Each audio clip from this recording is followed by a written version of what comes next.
2021년 가장 추운 날에 성탄절을 맞았습니다. 성탄절은 아시는 대로 예수님이 태어나신 것을 기념하는 날입니다. 하지만 사실 예수님이 언제 태어나셨느냐 하는 것은 정확하게 잘 모릅니다. 12월 25일 날 태어나느냐? 그건 아닌 것 같습니다. 왜냐하면 예수님께서 태어나실 때 목자들이 그 근처에서 양을 치고 있었어요. 여러분, 한겨울에 목자들이 근처에서 밖에서 양을 친다? 그렇지 않습니다. 여러분, 추운 겨울철에 이스라엘은 눈도 오고 또 춥기 때문에 밖에서 양을 칠 수가 없습니다. 낮에는 양을 치고 조금 몰고 다닐 수가 있지만 밤이 되면 다 축사로 들어가야 됩니다.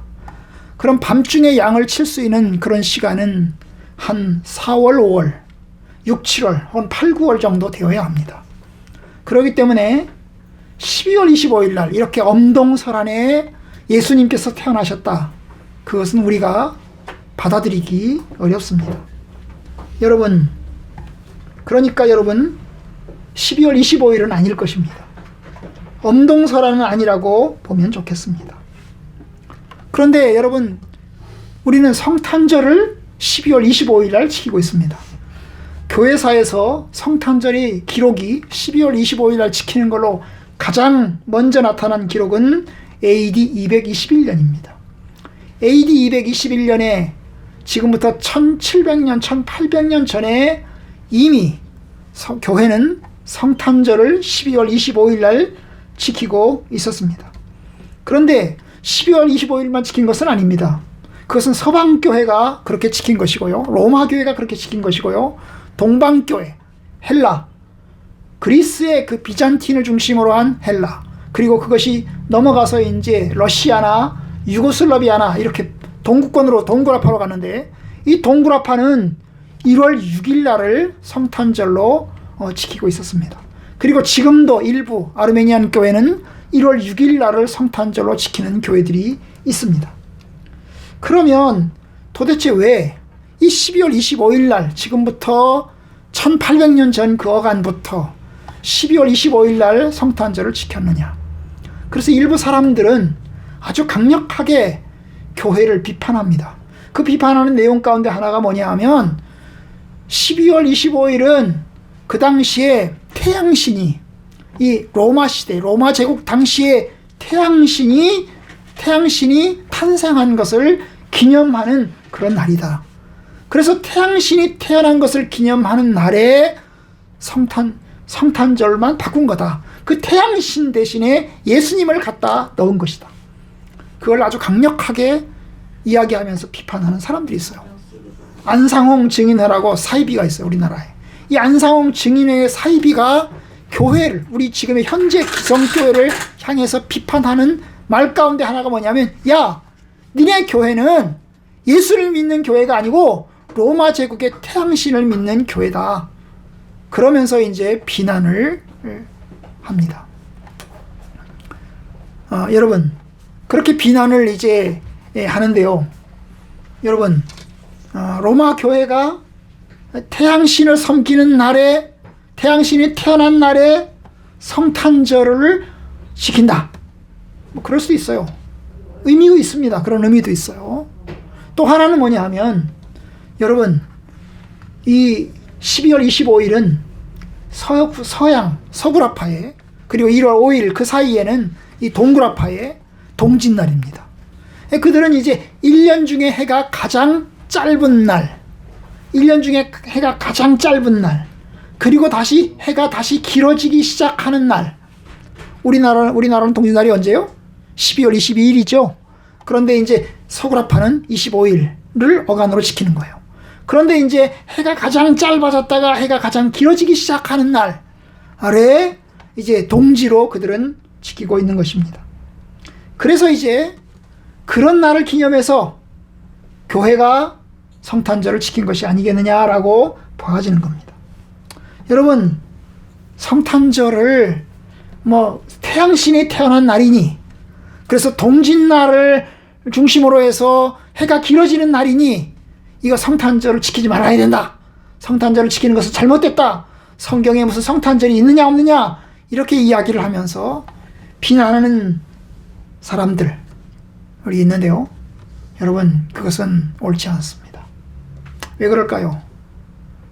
어쨌건 저쨌건 간에 그날이 언제이든지 간에 예수님께서 이 땅에 오신 것은 맞기 때문입니다. 지금에야 여러분, 저와 여러분들이 거의 대부분 생년월일과 주민등록번호가 거의 같습니다만은 어떤 이들은 생년월일과 주민등록번호가 다른 사람들이 있습니다.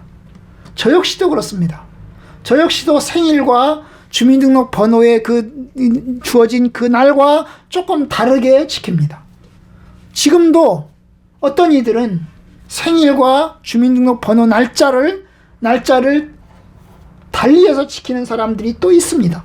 지금 태어나는 이들 가운데서도 소위 이제 유기된 아이들, 그죠? 유기된 아이들은 출생신고조차 못하고 지내는 이들도 있는 것을 우리가 알게 됩니다. 여러분, 날짜가 정확하지 않아도, 태어난 날이 명확하지 않아도 태어나서 살아가는 건 맞습니다. 어떤 사람들은 말합니다. 너 언제 거듭났니? 언제 거듭났어? 구원파에서 묻는 거죠. 언제 거듭났어? 언제 네가 새롭게 태어났니? 잘 모르겠어. 그럼 너는 거듭난 게 아니야. 너는 새로 태어난 게 아니야. 넌 예수 믿는 게 아니야. 이렇게 이야기하는 사람들이 있습니다. 그러면 저는 말합니다. 내가 언제 태어나는지 몰라도 내가 태어나서 지금 살아있는 건 맞다. 살아있는 건 맞다. 그렇기 때문에 내가 태어난 날을 기억하지 못한다고 해서 태어나지 않은 것은 아니다. 사실 저와 여러분들이 태어난 날짜 다 누가 알려준 겁니까? 부모님이 알려준 겁니다. 부모님이 알려주셨기 때문에 알고 있는 겁니다. 부모님이 없는 사람은 그 날짜를 잘 모릅니다. 그렇죠? 그렇죠? 네, 맞습니다. 그렇기 때문에 예수님이 태어나신 날짜, 언제 태어나느냐 정확하게 잘 모릅니다. 그러나 예수님이 안 태어나신 것이 아니고 태어나신 것이 맞습니다. 그렇기 때문에 우리는 그날이 명확하지 않지만 교회가 정한 이제 성탄절을 우리는 지키는 것입니다. 이 날이 12월 25일 날인 것도 의미가 있습니다. 아까 제가 말씀드렸지만 태양신이 태어난 날이라고 생각합시다. 그 태양신이 태어난 날이 그 태양신에서 예수님으로 바뀐 것입니다. 로마 제국이 기독교를 전파하면서 로마 제국이 예수 그리스도를 믿는 국가가 되기 시작하면서 그들은 더 이상 태양신을 믿지 않고 누구를 믿어요? 예수 그리스도를 믿습니다. 예수 그리스도를 믿어요. 마찬가지입니다. 여러분, 예수 그리스도, 태양신이 이제 대치되어서 예수 그리스도를 믿고 예수 그리스도 안에서 그들은 주님의 오심을 기뻐하고 예수 그리스도를 경배하는 것입니다. 그뿐이 아닙니다. 여러분, 동지라고 하는 것도 의미가 있어요. 해가 가장 짧아졌다가 해가 가장 이제 점점 길어지기 시작하는 것입니다. 사실 해가 가장 짧아져서 어둠이 길게 지내다가 이제 빛이 점점 밝아지면서 날이 점점 길어지는, 낮이 점점 길어지는 이 모습은 굉장히 의미가 있어요. 왜 그럴까요? 바로 예수님께서 생명이시고 예수님께서 빛이시기 때문입니다. 그 안에 생명이 있었으니 이 생명은 사람들의 빛이라. 참빛 곧 세상에 와서 각 사람에게 비추는 빛이 있었나니 그가 세상에 계셨으며 하신 말씀대로 예수님은 생명이시고 예수님은 빛이십니다. 어둠은 우리에게 절망을 의미하고 죽음을 의미하고 그리고 고통을 의미하고 그리고 캄캄함을 의미합니다. 그렇습니다. 여러분, 어둠은 죽음이고 어둠은 절망입니다. 전에 고통받는 자들에게는 흑암이 없으리로다. 흑암에 행하던 백성이 큰 빛을 보고 사망의 그늘질 땅에 거주하던 자에게 빛이 비치도다 하시던 대로 여러분, 사망, 그것은 어둠을 의미합니다. 우리 인간에게 어둠은 결국 고통과 십자가와 죽음을 의미합니다. 암흑시대라고 우리가 이야기하잖아요. 우리가 보통 이제 암흑시대라고 이야기합니다. 암흑시대가 뭘 얘기하죠? 독재시대죠. 독재 정치가 판을 쳐가지고 민주화가 이루어지지 못하고 온갖 사람들이 어둠의 시간을 보내던 시대, 암흑시대죠. 우리는 일제시대를 암흑시대라고 합니다. 왜냐하면 일제가 우리나라를 지배하면서 우리에게 많은 고통을 가져다 주었기 때문입니다. 마찬가지예요. 어떤 한 제국이 우리를 괴롭히고 우리에게 큰 고통을 가져다 주는 시대를 암흑이라고 본다면, 마찬가지로 우리 인간에게 있어서 큰 암흑은 바로 질병이고 그것은 죽음인 것입니다. 우리가 사망과 죄의 그늘에 앉아있는 이 모습이 암흑의 모습인 것입니다. 인간이 타락하면서 에덴 동산에서 이제 죄를 지었고, 그렇게 해서 쫓겨나면서 인간은 암흑 시대를 살게 되었어요. 인간은 두려움과 죽음의 시대에, 죽음의 지배 아래에 놓이게 되었습니다. 하나님을 떠난 인간에게 있어서 죄와 두려움, 죽음이 계속되게 되었습니다. 우리는 모두 다 죄의 노예로, 죽음의 노예로 살아가고 있습니다. 죽음은 우리를 지배하고 우리에게 강력한 영향력을 행사합니다. 인간의 질병은 죽음의 전조입니다. 죽음의 징조인 것입니다. 노화도 죽음의 징조입니다. 병이 있으면 우리는 죽음을 느낍니다. 우리가 늙어가면서 죽음이 다가오는 것을 느낍니다. 사람은 죽음의 그림자를 가지고 있고 죽음이 우리를 강력하게 지배합니다. 이 죽음을 이기기 위해서 사람들은 죽지 않으려고 신비약을 찾고 또 온갖 치료를 만들어내고자 합니다. 하지만 여러분, 여전히 우리는 죽음의 지배 아래에 있습니다. 우리는 여전히 죽음의 노예로서 살아가고 있습니다. 그 죽음의 노예로서 살아가는 자들에게는 두려움을 느끼고 공포를 느낍니다. 모든 인간은 죄인이죠. 우리 모두가 다 죄의 노예로 살아갑니다.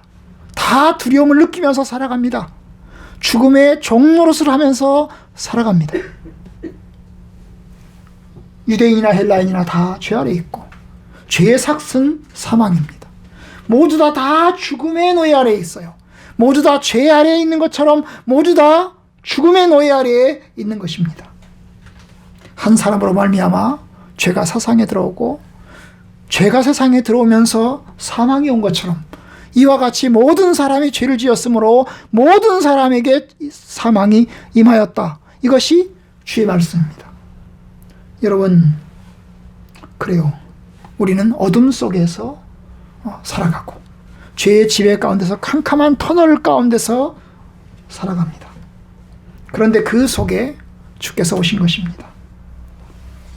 마치 동지 캄캄하던 그 밤에 이제 해가 조금씩 길어지는, 꺾어져서 이제 해가 조금씩 낮이 길어지는 그 동짓날을 성탄절로 정한 것처럼 여러분, 암흑 속에 빛이 비치기 시작하는 것입니다. 빛이 어둠의 빛이 돼. 여러분, 빛 대신 주님께서 암흑 가운데 오신 사건이 바로 성탄절입니다. 빛이 비치면 어둠은 물러갑니다. 그리고 아침이 다가옵니다. 세례 요한의 아버지 사가랴가 자기 아들을 이제 임신하면서 자기 아들을 이제 잉태하고 갖게 되면서 자기 아내가 갖게 되면서 사가랴가 예언한 그 말 가운데 여러분, 돋는 해가 위로부터 우리에게 임하여 어둠과 죽음의 그늘에 앉은 자에게 비치고 우리 발을 평강의 길로 인도하신다 하는 예언을 합니다. 여러분, 여기서 돋는 해는 예수님을 의미합니다. 예수님이 돋는 해입니다. 아침에 해가 떠오르면, 캄캄한 밤에 해가 떠오르기 시작하면 어둠은 물러갑니다. 점점 해가 올라가서 중천에 올라가면 이 세상은 환한 빛으로, 환한 세상으로 바뀌어지게 되는 것입니다. 그러면 그늘은 사라지고 어둠은 사라지고 우리는 더 이상 암흑 속에 있지 않고 캄캄함 속에 있지 않고 빛 가운데서 일어나서 활동하면서 지내게 되는 것입니다. 그래요. 주님은 우리에게 생명이고 기쁨이고 빛이 되십니다. 예수라는 이름의 뜻, 우리가 오늘 읽은 말씀 속에 나옵니다. 아들을 낳으리니 그 이름을 예수라고 해라. 천사가 마리에게 와서 이제 예언을 합니다. 요셉에게 와서 예고를 합니다. 아들을 낳을 것이다. 그 이름을 예수라고 해라. 왜요? 왜 예수라고 이름을 지어야 됩니까?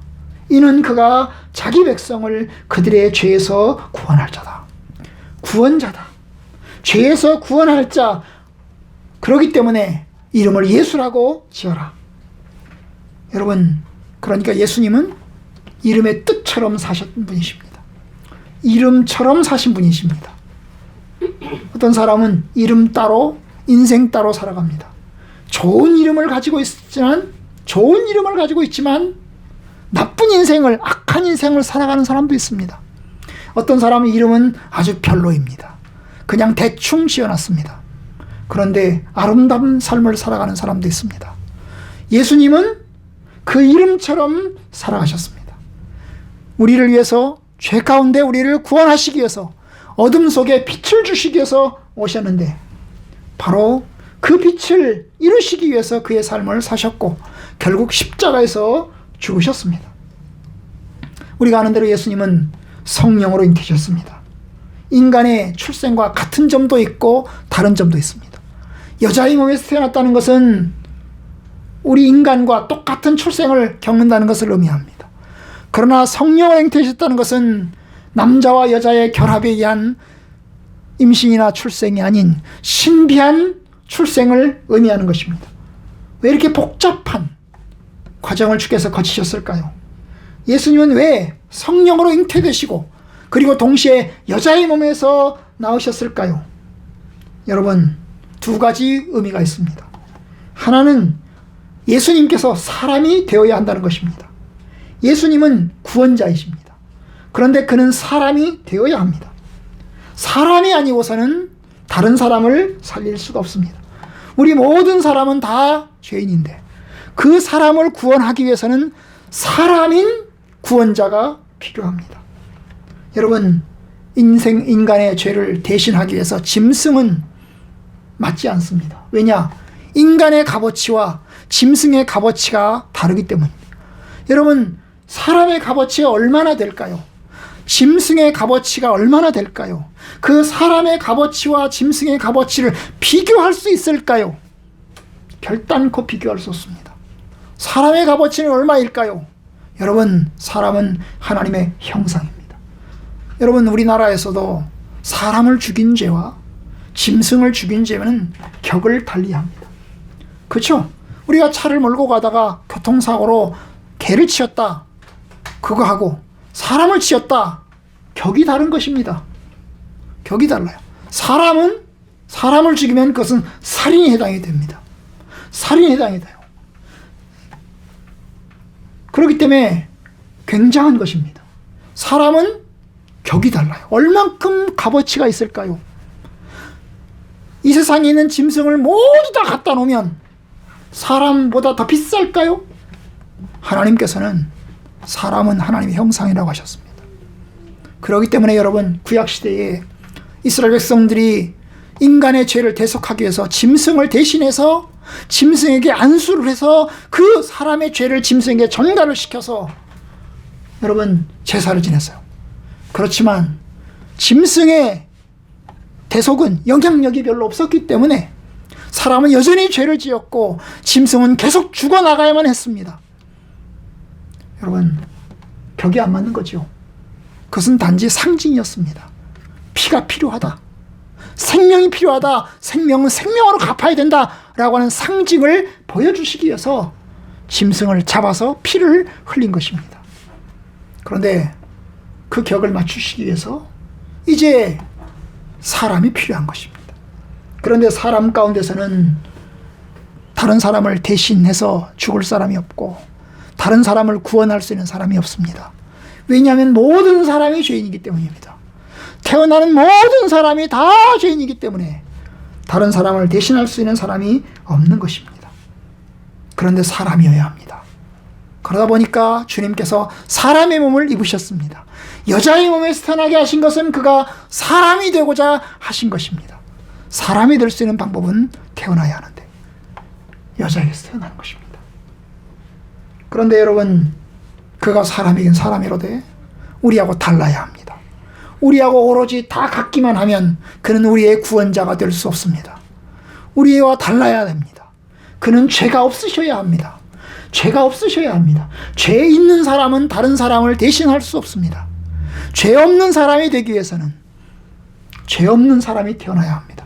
그 죄 없는 사람은 이 세상에 없습니다. 누구밖에 없죠? 하나님밖에 없어요. 이 세상에 죄가 없는 분은 하나님밖에 없습니다.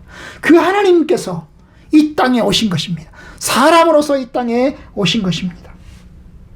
여러분, 성스러운 어떤 인간도 없습니다. 모든 사람은 죄 아래에 있고 모든 사람은 어둠의 권세 아래에 있기 때문입니다. 석가도 다른 사람을 대신할 수 없습니다. 그렇기 때문에 사실 불교도 옳은 내용을 가지고 있어요. 불교도 석가가 우리를 대신하여 죽었다 이런 말은 안 합니다. 그죠? 석가가 우리를 대신해서 죽었다 이런 말은 안 해요. 석가도 자기의 문제를 해결하기 위해서 열심히 노력해서 그래서 해탈로 들어갔다. 그러니 여러분들도 열심히 노력해서 해탈로 들어가라. 그거잖아요. 공덕이죠, 공덕. 그런데 여러분, 그건 불가능합니다. 열심히 노력해서 해탈로 들어갈 수가 없습니다. 왜냐? 우리 인간은 원래부터 죄인이고 죄 유전자를 가지고 태어났고 악하기 때문입니다. 저기 어린애기 저희 손주 이연이가 와 있는데요. 이제 돌 조금 지났습니다. 쟤도 죄인이에요. 쟤도 죄인이라고요.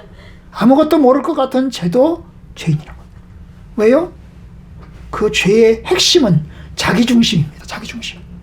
우리는 다 자기중심으로 바라보잖아요. 세상을 바라볼 때 내중심으로 바라보잖아요. 이 내중심, 자기중심, 이것이 죄의 본성입니다. 그러니 여러분, 인간은 죄 없는 사람이 없는 거예요. 그런데 하나님께서 사람이 되셨습니다. 죄 없는 인간, 바로 예수님이십니다. 하나님께서 성령의 몸을 입고 성령의 잉태함을 입어서 이 땅에 태어나셨어요. 무제한 중에 태어나셨어요. 그러면 마리아가 죄인인데 성령께서 잉태되시긴 잉태되셨는데 마리아가 죄인인데 어떻게 죄 없는 자가 태어날 수 있겠냐? 그렇게 해서 천주교는 마리아도 죄가 없다 이렇게 얘기합니다. 마리아도 죄가 없다. 그래서 마리아 무죄설을 이야기합니다. 왜냐? 죄 있는 인간이 어떻게 죄 없는 사람을 낳을 수 있냐? 그래서 엄마인 마리아도 죄가 없다 이렇게 이야기를 합니다. 여러분, 그러면 마리아가 죄가 없으면 마리아의 엄마는 죄가 없을까요? 죄가 있을 거 아닙니까? 마리아의 엄마는 죄가 있을 거 아니에요. 그러니까 이게 어떻게 끊어지겠어요? 여러분, 옳지 않아요. 하나님께서 성령의 은혜로 죄 있는 마리아에게 성령의 은혜로 죄의 그 본질이 전가되지 않도록 막으셨다고 보는 것이 맞습니다. 마리아 역시 죄인입니다. 그렇지만 성령의 잉태하심으로 죄 없는 자이신 예수님께서 이 땅에 태어나셨어요. 죄인인 마리아의 몸을 빌려서 이 땅에 태어나신 것입니다. 하나님께서 성령으로 간섭하심으로 죄 없이 태어나게 되셨던 것입니다. 그래서 그는 죄가 없으십니다.